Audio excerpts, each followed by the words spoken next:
ജർമ്മനിയിൽ താമസിക്കുന്ന മലയാളികൾക്ക് ഏറ്റവും വലിയ ആശങ്കകളിൽ ഒന്നാണ് ദിവസേന ഉപയോഗിക്കുന്ന പച്ചക്കറികൾ എവിടെ നിന്ന് എളുപ്പത്തിൽ ലഭിക്കാമെന്നത്. ഇന്ത്യയിലും കേരളത്തിലും ഉപയോഗിക്കുന്ന പല പച്ചക്കറികളും ജർമ്മനിയിലെ സൂപ്പർ മാർക്കറ്റുകളിൽ നേരിട്ട് ലഭിക്കാറില്ലെങ്കിലും അവയ്ക്ക് സമാനമായ നിരവധി തദ്ദേശീയ പച്ചക്കറികൾ ഇവിടെ ലഭ്യമാണ്. നമ്മുടെ പച്ചക്കറികൾക്ക് ഇങ്ങ് ജർമ്മനിയിൽ എന്തൊക്കെ പേരുകളാണെന്ന് നിങ്ങൾക്കറിയണ്ടേ? അപ്പോൾ welcome to the world of Germany through Malayali from Deutschland. Potato, കാർട്ടോഫൽ.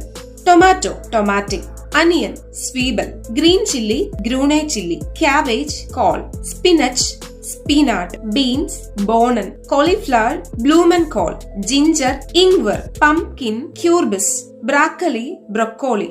Cucumber, ഗൂർക്കെ. ബെൽ പെപ്പർ, പാപ്രിക്ക. ഒക്ര, ഓക്ക. ഡ്രംസ്റ്റിക്, ഡ്രോമൽ സ്റ്റോക്ക്. ആൾഡി, ലിഡിൽ, റവേ, എഡേക്ക പോലെയുള്ള സൂപ്പർ മാർക്കറ്റുകളിലെല്ലാം പച്ചക്കറികൾ ലഭ്യമാണ്. ഇന്ത്യയിലെ പോലെ കറികളിലും സലാഡിനും മറ്റ് വിഭവങ്ങൾക്കുമെല്ലാം ഒരുപാട് പച്ചക്കറികൾ ജർമ്മനിക്കാർ ഉപയോഗിക്കുന്നുണ്ട്. അപ്പൊ വീഡിയോ ഇഷ്ടപ്പെട്ടെന്ന് വിശ്വസിക്കുന്നു.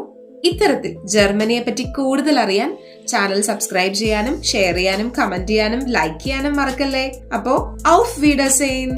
ജർമ്മനിയിൽ പൊതുവായി ലഭിക്കുന്ന പഴങ്ങളെ പറ്റിയുള്ള വീഡിയോ നമ്മുടെ ചാനലിൽ തന്നെ